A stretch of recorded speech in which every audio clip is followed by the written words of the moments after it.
गेहूं के आटे का ये नाश्ता जितना बनाने में आसान है उतना ही खाने में मज़ेदार और टेस्टी है। बच्चों से लेकर बड़ों तक को पसंद आने वाला है। तो चलिए इस नाश्ते की रेसिपी को बना लेते हैं। रेसिपी अगर अच्छी लगी तो प्लीज़ यहाँ पे छोटा सा लाइक दीजिए और चैनल को सब्सक्राइब कर लीजिए। तो यहाँ पे मैंने कुछ लाल मिर्चियाँ ले ली है और उनको यहाँ पे पानी में भिगो करके साइड में थोड़ी देर रख लेना है। तो इसे साइड में रख दिया है। एक मिक्सिंग बाउल यहाँ पर ले लिया है। अब इसमें यहाँ पर सबसे पहले हम हरी मिर्च को बारीक बारीक काट करके लिया है, तो इसको इसमें डाल लेंगे। डाल करके यहाँ पर 2 लहसुन की हमने साथ ही में कलियाँ को छील करके ले लिया है, तो इनको यहाँ पर हम कद्दूकस करके ले लेंगे। तो छोटे वाले कद्दूकस कर यूज़ करके इस तरीके से लहसुन की कलियों को कद्दूकस करके एक एक से ले लेना है। लहसुन की कलियाँ कद्दूकस हो चुकी है। उसके बाद यहाँ पर हमने एक बड़े साइज़ का प्याज लिया है।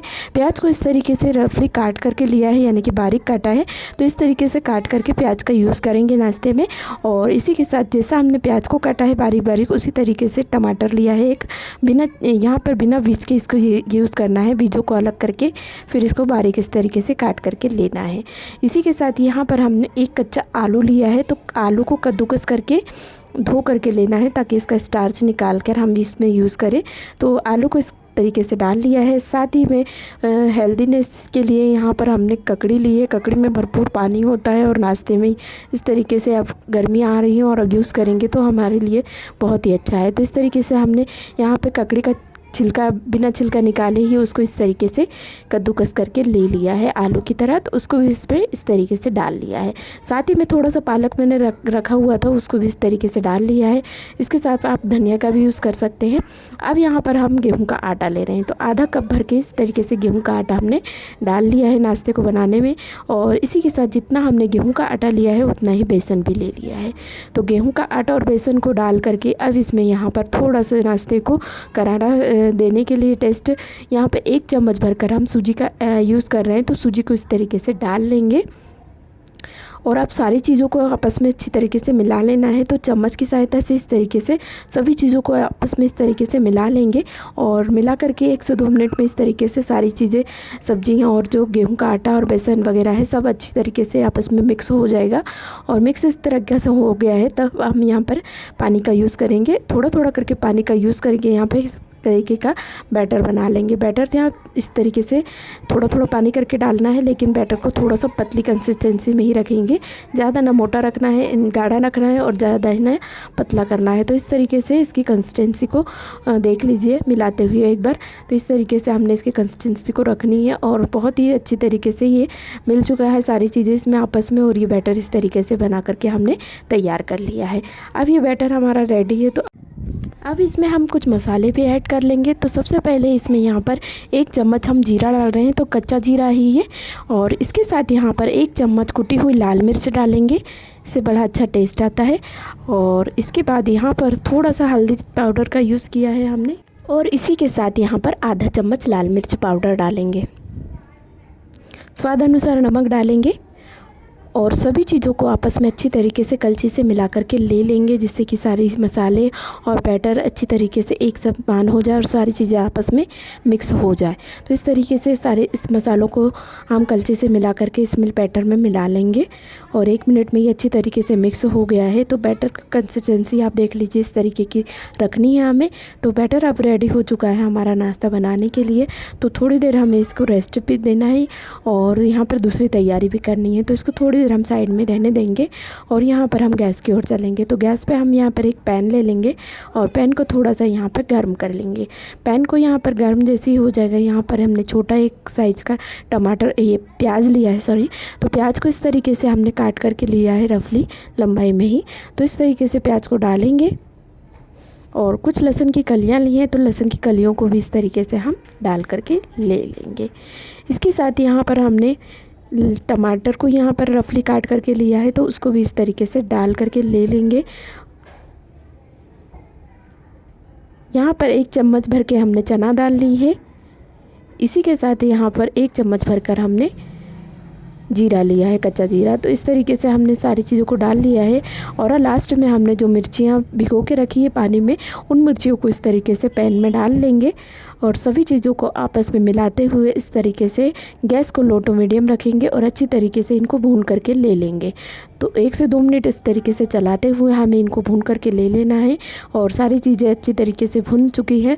तो अब यहाँ पर गैस की फ्लेम को हम ऑफ़ करेंगे और इसे इस तरीके से थोड़ा सा हल्का सा ये ठंडा हो जाए, उसके बाद इसका यूज़, तो इसे इस तरीके से प्लेट में निकाल लेंगे और इसे 5 मिनट के लिए ठंडा होने देंगे। जैसे ही ये ठंडा हो जाएगा तब हमें इसे यूज़ करेंगे।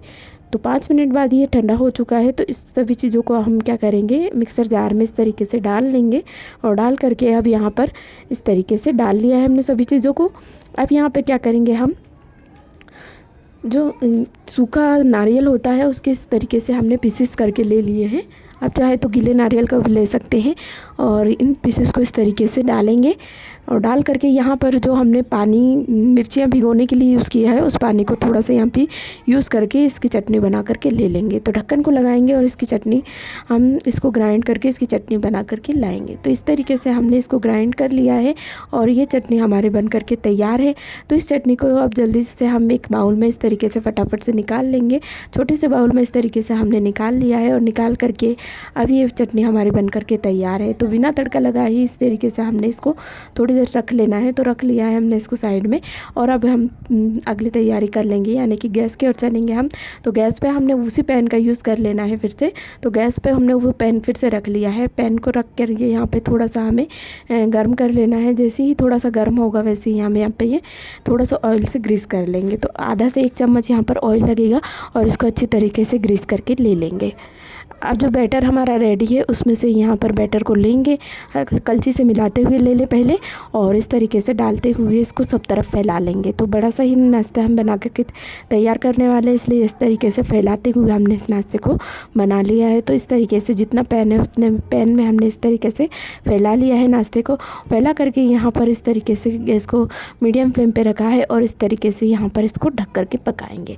तो लीड को ढक्कन लगा करके हम इसको पका लेंगे और जैसे ही 7-8 मिनट बाद यहाँ पर देखेंगे खोल करके, तो इस तरीके से जब ये हो चुका होगा तब इसको इस तरीके से हमें आसानी से पलट लेना है। तो स्पैचुला से इस तरीके से इसको पलट लेंगे। पलट के यहाँ पर क्या करना है, इसको ग्रीस कर लेना है ऑयल से, थोड़ा सा फिर से इसकी ऑयलिंग करेंगे। इससे क्या होगा, नाश्ता हमारा जल्दी से सीखेगा और करारा अच्छी तरीके से बन करके तैयार होगा। तो यहाँ पर फिर से इसको ढक करके पकाएंगे। तो इसको भी 5 से 7 मिनट यहाँ पर पकने देंगे और फिर से इसे खोल लेंगे।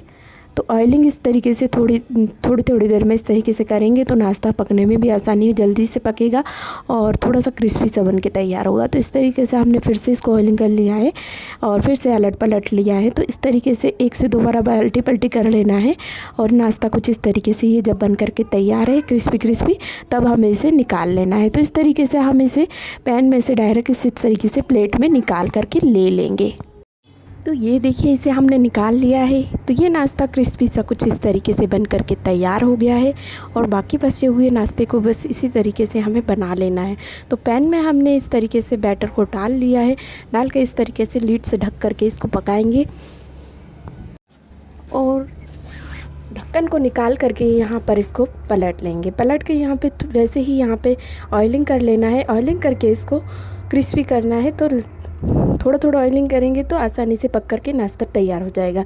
तो थोड़ी देर और ढक करके इसे इस तरीके से दूसरी ओर से पका लिया है। पका कर इस तरीके से अल्टी पल्टी फिर से कर लेंगे। तो अल्टी पल्टी करने से ये नाश्ता अच्छी तरीके से क्रिस्पी बनेगा, अच्छी तरीके से पक जाएगा, खाने में टेस्टी लगेगा। तो बस इस तरीके से अलट पलटते हुए इस नाश्ते को भी हमने बना लिया है। अब ये इस तरीके से क्रिस्पी सा बन करके नाश्ता हमारा तैयार हो गया है। तो इसको भी हम इसी तरीके से निकाल करके ले लेंगे। तो यहाँ पर पैन से हमने प्लेट में इस तरीके से निकाल लिया है और ये नाश्ता इस तरीके से बन करके तैयार हो गया है हमारा। तो अब यहाँ पर हम क्या करेंगे, जो हमारी चटनी हमने तड़का लगाने के लिए रखी हुई थी उसमें यहाँ पर एक तड़का लगा लेंगे। तो उसमें यहाँ पर हमने नमक थोड़ा सा मिला करके ले लिया था और अब यहाँ पर 1 चम्मच ऑयल को गर्म कर लिया है। तो इसमें यहाँ पर ऑयल जैसे ही गर्म होगा यहाँ पे थोड़ा सा हमने राई ले लिया है, इसको डालकर यहाँ पर ये तड़का बना करके हमने तैयार कर लिया है। तो ये मज़ेदार सी चटनी भी तैयार है और ये नाश्ता भी बड़ा सा हेल्दी सा नाश्ता हमने बना करके तैयार किया है। तो बहुत कम समय में बनने वाला गेहूं, आटे और बेसन से बन जाता है और नाश्ता खाने में क्रिस्पी मज़ेदार लगता है। तो ये नाश्ते की रेसिपी अगर आपको अच्छी लगी हो तो प्लीज़ यहाँ पे वीडियो को लाइक, शेयर, कमेंट करें और साथ ही में चैनल पर नए हैं तो चैनल को सब्सक्राइब करके साथ ही में घंटी के बटन को भी दबा दें, जिससे कि नई रेसिपियों की नोटिफिकेशन आपको मिलती रहे।